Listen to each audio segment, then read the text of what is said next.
मात श्री नर्मदेहर। वो सूल पानी आपके धन का हरण नहीं करता है, आपके मन का हरण करता है। मैया के जितने करीब जाते हैं तो मैया के ममत्व का, अपनत्व का, वात्सल्य का अनुभव होता है। तो मैंने कहा, हमने कहा कि हाँ चाय पी लेंगे। तो हमारे बाबा जी ने कहा, देखो अभी तो हम कह रहे थे कि चाय मिल जाए, चाय की व्यवस्था हो गई। सूलपानी जो क्षेत्र कहलाता है उसके बारे में थोड़ा सा बताएंगे। सूलपानी क्षेत्र के बारे में सत्य प्रचलित है और कुछ उसको किंवदंती के रूप में प्रचलित कर दिया गया है कि वहाँ लूटपाट होता है, वहाँ के लोग बिल्कुल सब कुछ परिक्रमवासियों से ले लेते हैं। पहले एक समय ऐसा रहा होगा, था सही में कुछ, क्योंकि पुस्तकों में भी ऐसा वर्णन आया है।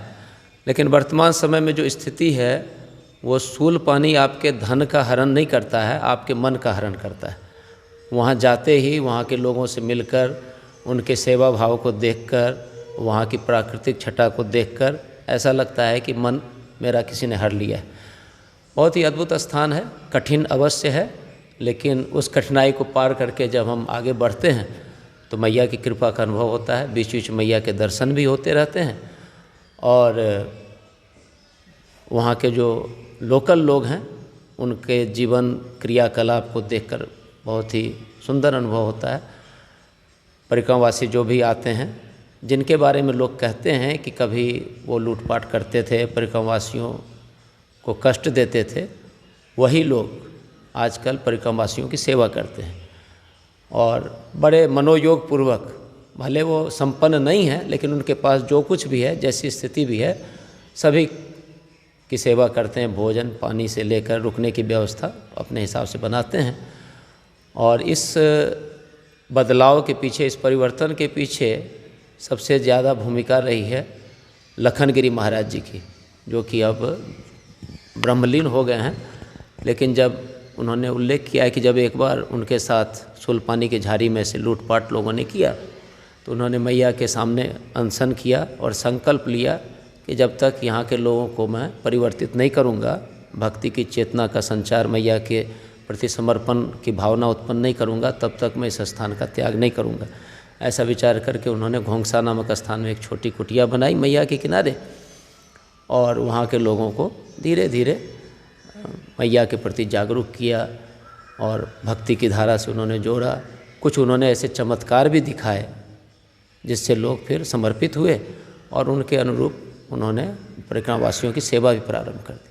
जैसा कि आपने बताया कि बड़े मनोयोग से सेवा करते हैं। कुछ लोग तो यही बताते हैं कि यदि परिक्रमावासी आते हैं तो वो लोग उनको अंदर सुलाते हैं, खुद बाहर सुलाते हैं। बिल्कुल बिल्कुल, ये तो ऐसा तो मैंने भी देखा, 3-4 जगहों पर देखा कि ज़्यादा संपन्न नहीं है, उसी में कुछ ऐसे गांव के लोग होते हैं, चाहे वो प्रधान हो, सरपंच हो, जो थोड़े से संपन्न हैं, तो वो तो करते हैं, उन्होंने कुछ व्यवस्थाएं बनाई है। लेकिन ठंड के दिनों में क्या होता है कि 300, 400, 500 परिक्रमवासी एक दिन एक स्थान पर पहुंच जाते हैं। तो एक संपन्न व्यक्ति के लिए भी इतने लोगों को ठहराना और उनके लिए भोजन की व्यवस्था करना और सबसे बड़ी बात उनकी शरीर से सेवा करना बहुत कठिन होता है। लोग सोच नहीं सकते, हम विशेष रूप से शहर के लोगों के लिए तो सोचना भी कठिन है, जहाँ की 1-2 रिश्तेदार आ जाएं तो हमें अपनी प्राइवेसी में डिस्टर्बेंस का अनुभव होता है। तो वो लोग बाहर अपना लगा लेते हैं, उनको चूँकि थोड़ा अभ्यास भी होता है ठंड गर्म बर्दाश्त करने का। लेकिन जो परिक्रमवासी लोग आते हैं उनको बहुत आदर पूर्वक अंदर कमरे में स्थान देते हैं और उनके भोजन आदि की व्यवस्था करते हैं, देखते हैं, अनुभव करते हैं। ऐसे तो नर्मदा जी का हर तट बहुत सुंदर सुरम्य है, फिर भी ऐसा कोई तट लगा होगा जो मन को बहुत अलौकिक लगा होगा, ध्यान में बार बार आता हो? जी हाँ, नर्मदा जी तो कहा जाए, उनका जो नर्मदा खंड है उत्तर तट पर 7 कोस की दूरी कहते हैं, लगभग 21 किलोमीटर, और दक्षिण तट पर 5 कोस यानी लगभग 15 किलोमीटर की दूरी, उसे नर्मदा खंड कहा जाता है, जिसका स्कंद पुराण में वर्णन है। सत्यनारायण की कथा भी स्कंद पुराण से ही आई हुई है, तो उसमें इति श्री रेवा खंडे ऐसा हम लोग सुनते हैं, स्कंद पुराणे रेवा खंडे। तो यह जो रेवा खंड है या नर्मदा खंड है अपने आप में अलौकिक है। यहाँ की प्राकृतिक छटा, यहाँ रहने वाले लोग, यहाँ के वन्य जीवन की बात कर लें, यहाँ के खान पान की पद्धति, यहाँ की संस्कृति, सरल और शालीन जीवन, सब अपने आप में अद्भुत है। लेकिन यदि प्राकृतिक दृष्टि से देखा जाए तो दक्षिण तट थोड़ा ज़्यादा सुरम्य है और ज़्यादा संघर्ष भी है उसे पार करने में। सूलपानी की झाड़ी है या फिर माथासर झिरवानी के पर्वत हैं, उनको पार करना थोड़ा कठिन है। कई बार कुछ कैजुअलिटी भी हो जाती है, कुछ ऐसी बात भी होती है, लेकिन थोड़ा बहुत होता है। हमारे साथ भी कुछ समस्या हुई, लेकिन मैया सब पार करती है, सब बड़ा ही आनंददायक है। आपने तटों की बात की, तो अधिकांश परिक्रमावासी जो हैं बरेला, जौलपुर बरेला से निवास की ओर निकल जाते हैं। मंडला का उत्तर तट है जो, जी हाँ जी, यहाँ पे बहुत कम परिक्रमावासी आते हैं, ऐसा क्यों? वास्तव में क्या हुआ है कि इस समय बीतने के साथ साथ ज्ञान की विभिन्न धाराएं चल पड़ी है। पहले जो परिक्रमावासी होते थे वो अधिकांश मैया के किनारे किनारे चलते थे, या जहाँ ऐसे स्थान होते थे, पहाड़ी होती थी या फिर कटाव होता था, दलदल होता था, वैसे स्थान पे अगल बगल के गांव से वो निकलते थे।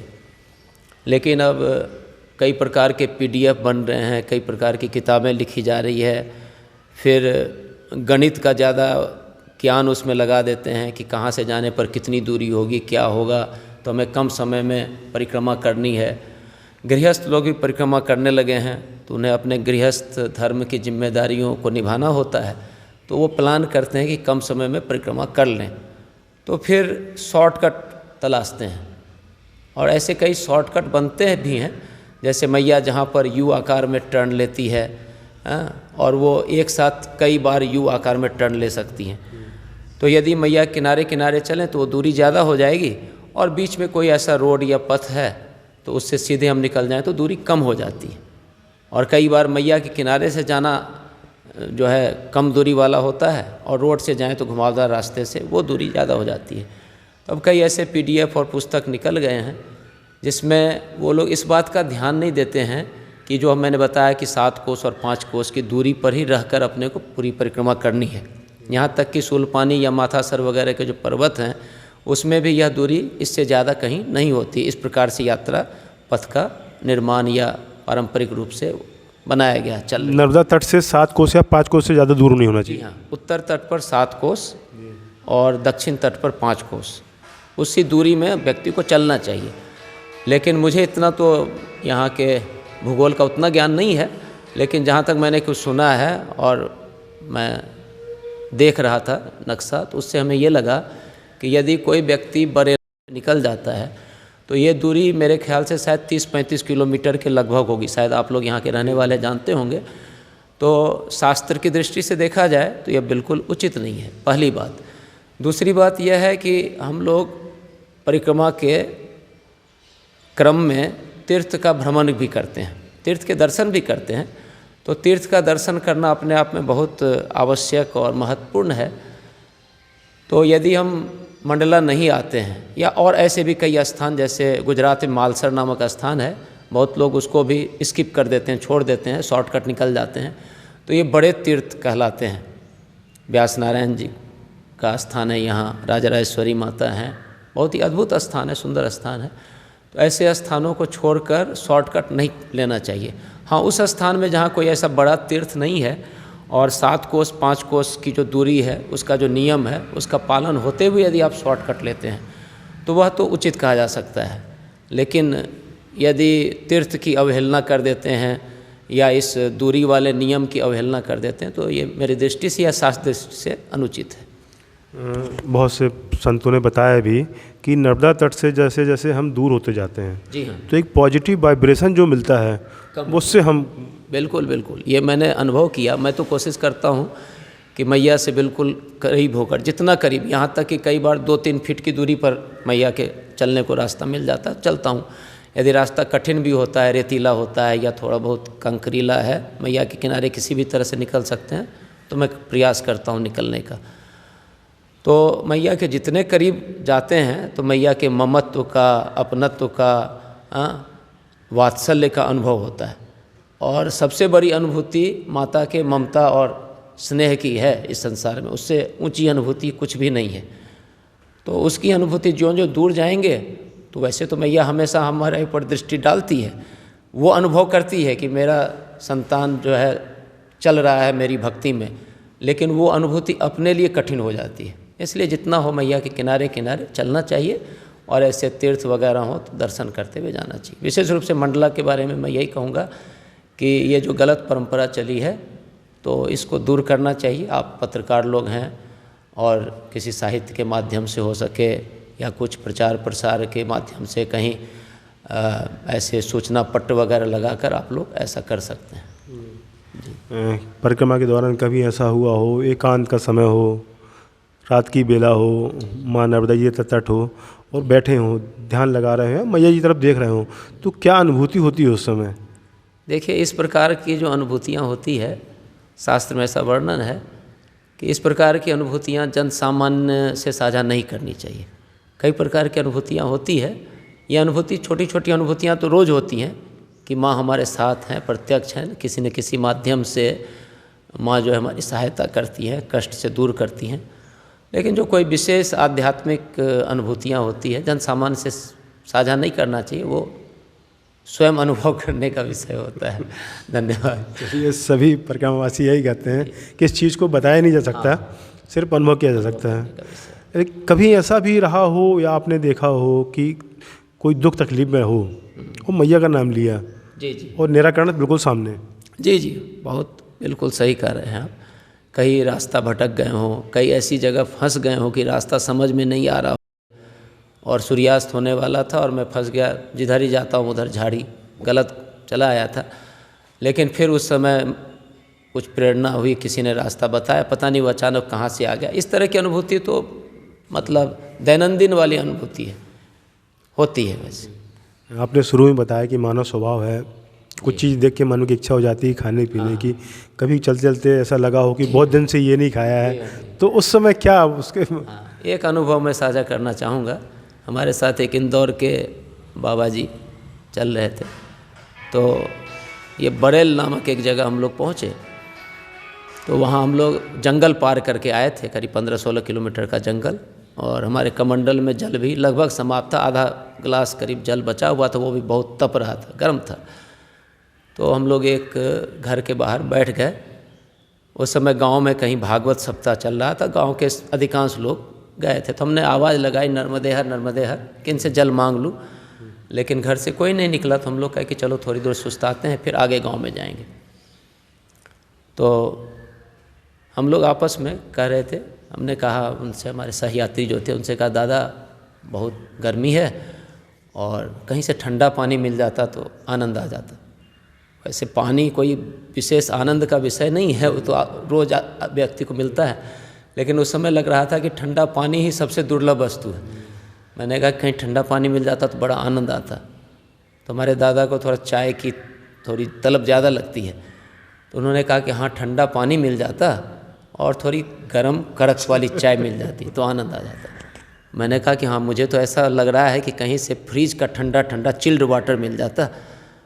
इतने में हमने क्या देखा कि सामने रोड के उस पार सामने वाले घर से एक बालक 18-20 साल का निकला, अंगड़ाई लेता हुआ। शाम का समय था, करीब 4:30 बजे थे। तो मैंने कहा क्या भैया, तुम्हारे जैसे जवान लोग यदि दिन में भी सोएंगे तो क्या होगा देश का? कहे कि नहीं बाबा जी, रात में चला गया था किसी बारात में, तो इसीलिए आज सो गया। मैंने कहा अच्छा चलो ठीक है, तो तुम्हारी नींद पूरी हो गई? हाँ बाबा जी पूरी हो गई। मैंने कहा भैया थोड़ा ठंडा पानी मिलेगा क्या? कहा हाँ बाबा जी मिल जाएगा, लाता हूँ। ठीक है। तो थोड़ी देर में वो रोड क्रॉस करके आ गया, हाथ में 2 बड़े बॉटल लेके। कहा कि लो बाबा जी। तो मैंने देखा, जब हाथ लगाया मुझे लगा कि तो फ्रिज का पानी है। तो मैंने कहा क्या भैया फ्रिज का पानी है क्या? हाँ बाबा जी फ्रिज का है। तो क्या इसमें थोड़ा सादा पानी मिला दूँ क्या? मैंने कहा नहीं नहीं, अभी तो यही चाहिए। इतने में उसकी माँ भागवत सुन के आ रही थी, तो उन्होंने हम लोग को देखा, नर्मदे हर किया।